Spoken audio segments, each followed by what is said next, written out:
Olá, queridos. Nós estamos aqui para continuarmos o nosso estudo e desta vez encerrar o nosso estudo sobre o consolo do nosso amado Deus. Então, fazendo um resumo de tudo que nós vimos até agora, para que ninguém se esqueça, porque já é o 8º vídeo esse, mas no Antigo Testamento o consolo tinha como sinônimo encorajamento para batalhas, para coisas do dia a dia.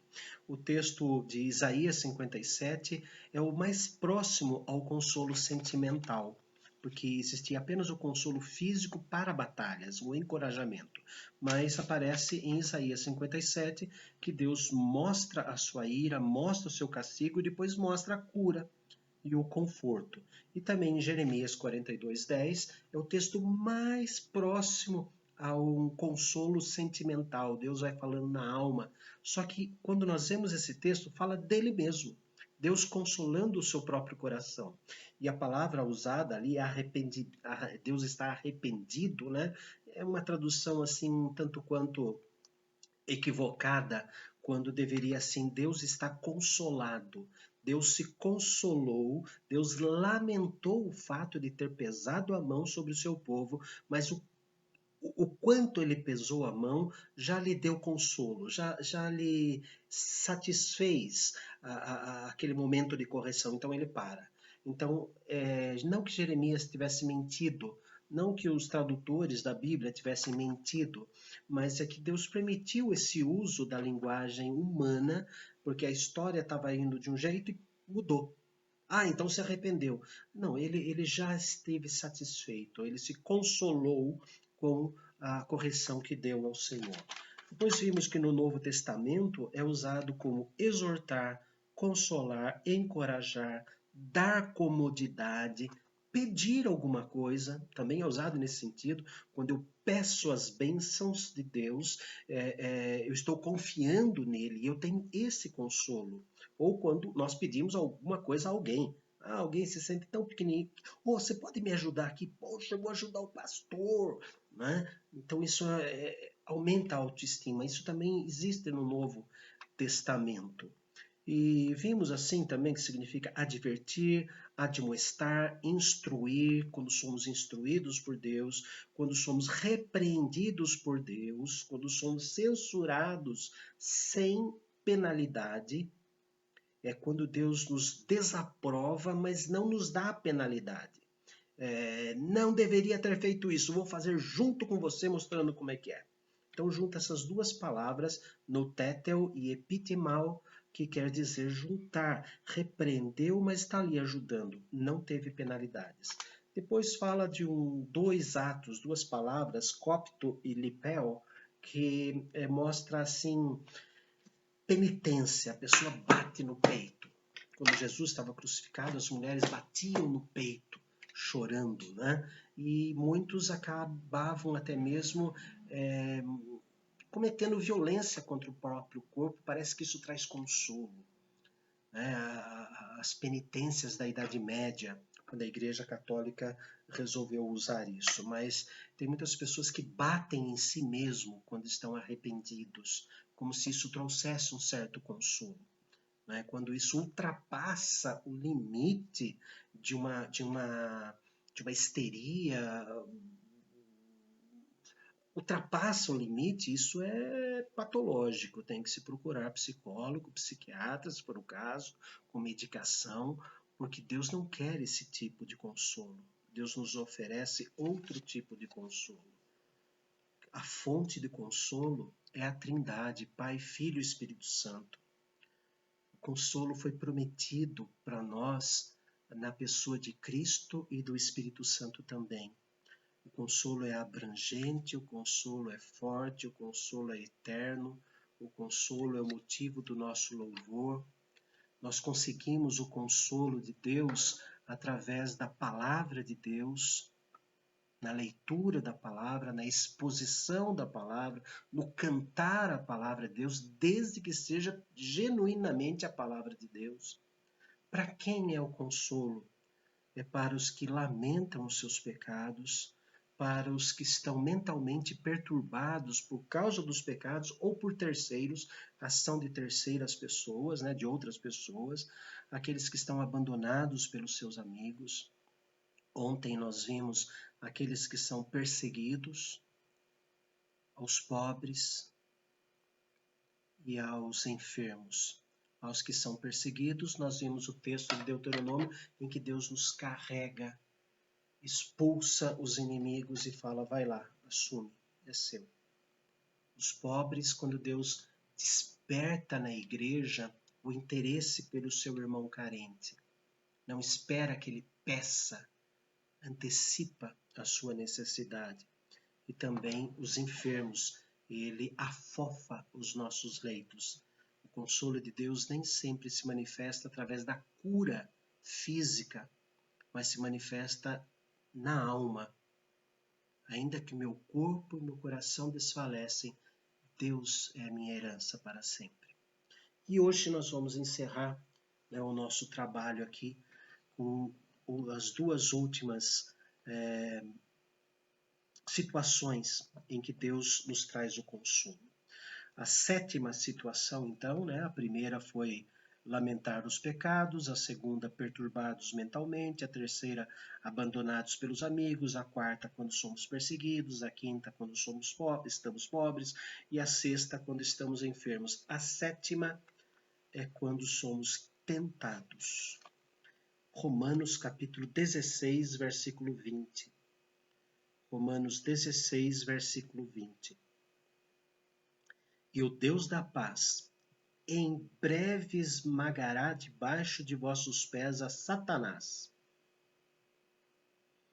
O diabo, ele é chamado de serpente na Bíblia. E a serpente é um animal peçonhento.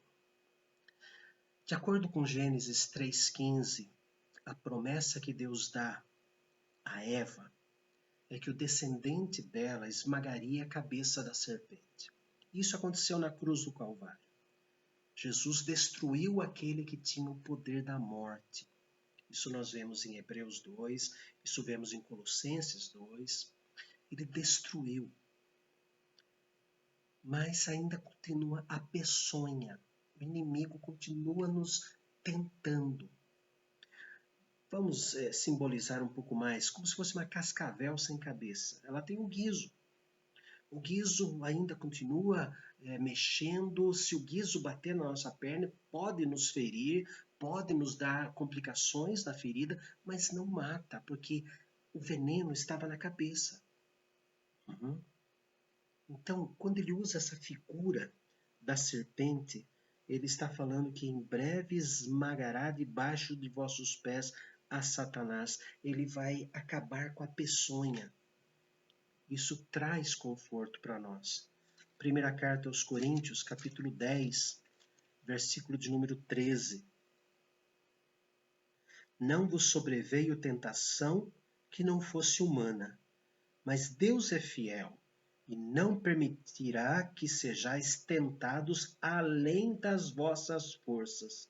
Pelo contrário, juntamente com a tentação, vos proverá livramento, de sorte que possais suportar.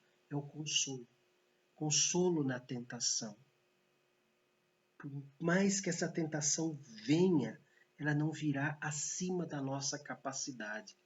E se ela vir e se mostrar acima da nossa capacidade, juntamente com a tentação, vos proverá livramento, de sorte, de maneira que a possais suportar.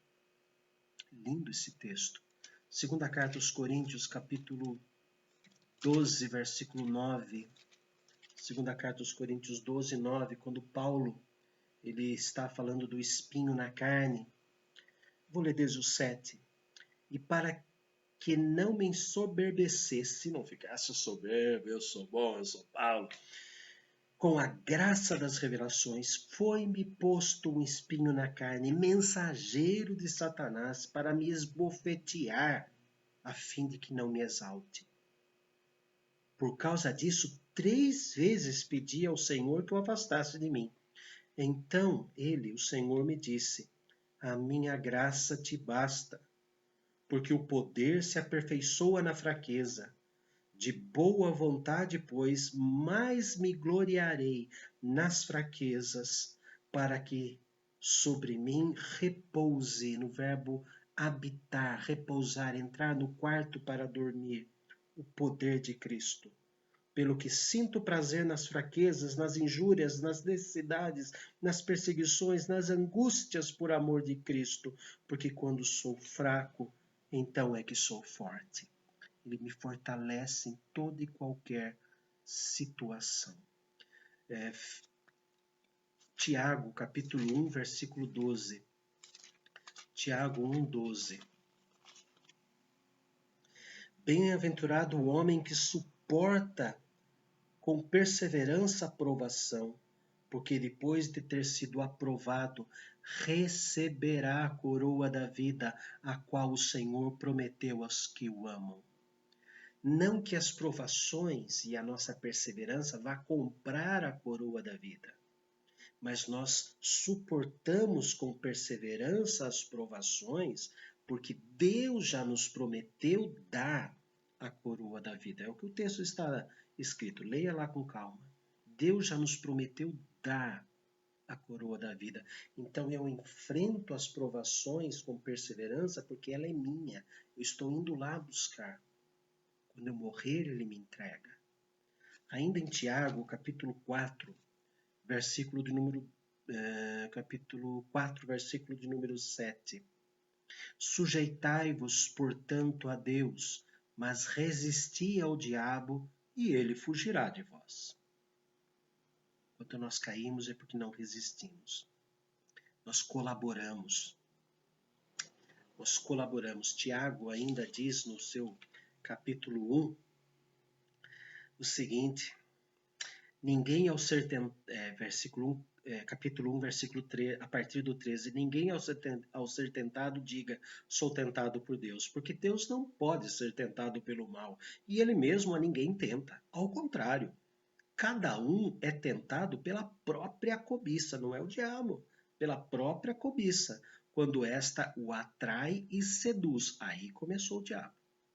A nossa cobiça começa a nos seduzir, nos enganar. Então a cobiça, depois de haver concebido, eu vou praticar, dá luz ao pecado. O diabo já deitou e rolou. Dá luz ao diabo. E o pecado, uma vez consumado, gera a morte. E ele fala ali, sujeitai-vos, portanto, a Deus. Estejam debaixo do poderio, da soberania de Deus, mas resisti ao diabo. Fiquem sem ação diante de Deus, mas reajam com relação ao diabo e ele fugirá de vós. Segunda carta de Pedro 2:9. Segunda carta de Pedro 2:9. É porque o Senhor sabe livrar da provação os piedosos e reserva sob castigo os injustos e para os vou ler de novo. É porque o Senhor sabe livrar da provação os piedosos e reserva sob castigo os ímpios para o dia do juízo. Então nós encontramos aqui Deus falando através de Pedro que ele sabe livrar os piedosos das provações, sabe cuidar de nós, sabe nos amparar. Então, a sétima maneira que Deus nos consola é no momento exato da tentação, quando Ele está presente na tentação e nos livra da tentação, nos dá forças contra o inimigo. Basta orar, recorrer a Ele. Não permitir que a nossa cobiça nos seduza e dê à luz a queda, ao pecado.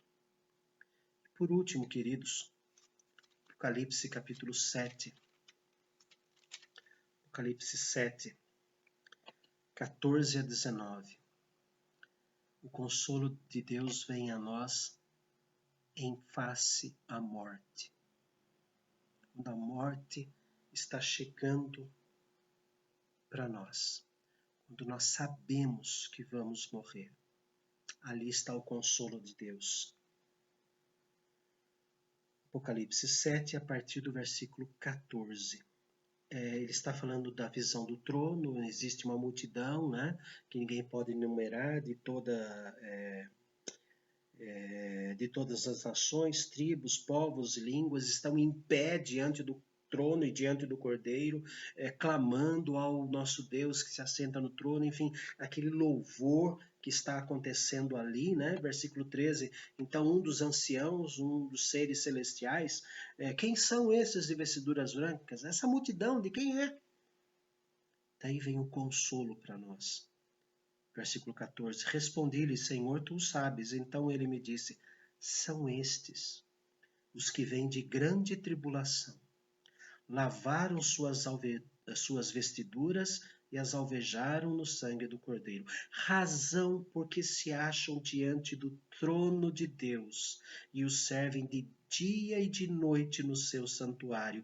E aquele que se assenta no trono estenderá sobre eles o seu tabernáculo, a sua morada.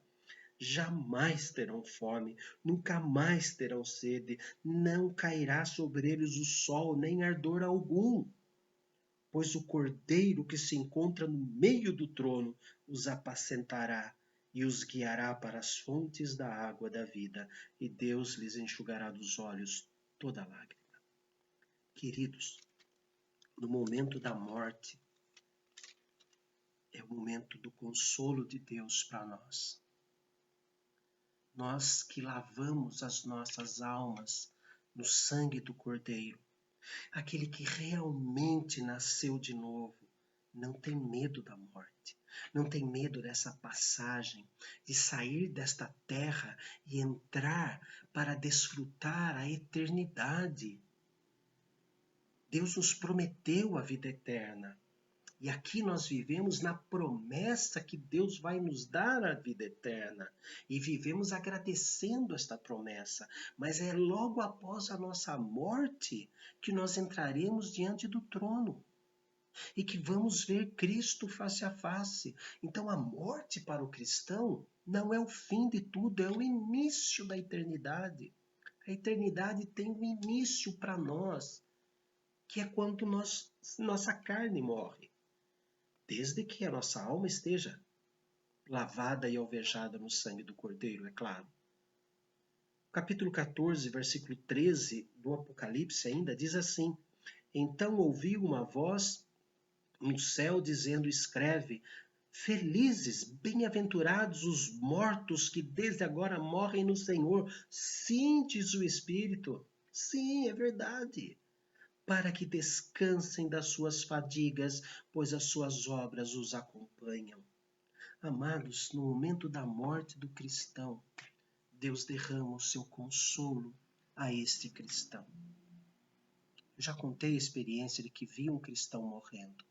É lindo, é maravilhoso. O presbítero faleceu consolando a sua família. É muito bom. Então, o consolo divino não vem apenas na minha tentação, não vem apenas quando estou pobre, não vem apenas quando estou enfermo, mas vem exatamente naquele momento crucial, o momento do nosso renascimento para a vida eterna, para desfrutar de diante do trono. Na casa de meu Pai já existem muitas moradas. Se assim não fora, não vou-lo teria dito. Eu vou preparar lugar. Jesus não foi construir casas para nós no céu. Ele foi preparar a nossa entrada nos céus, porque na casa de meu Pai há muitas moradas. Já existem muitas moradas. E nós vimos, e aos que de antemão conheceu, a esses também predestinou, e aos que predestinou, a esses também chamou, e aos que chamou, a esses também justificou, e aos que justificou, a esses também glorificou. Vinde, benditos de meu Pai, entrai na posse do reino que vos está preparado desde a fundação do mundo. Isso traz consolo na nossa morte. Eu ouvi uma frase de um grande pastor, em que ele retratava, contava na sua mensagem a respeito de Spurgeon. Foi do século XIX, um pregador, né, considerado o príncipe dos pregadores. Spurgeon disse que certa vez ele foi visitar um membro da sua igreja que estava nas últimas, estava morrendo, e o membro disse assim: obrigado, pastor. Aí o Spurgeon falou: obrigado por quê? Você não só me ensinou a viver, como me ensinou a morrer. E ele faleceu.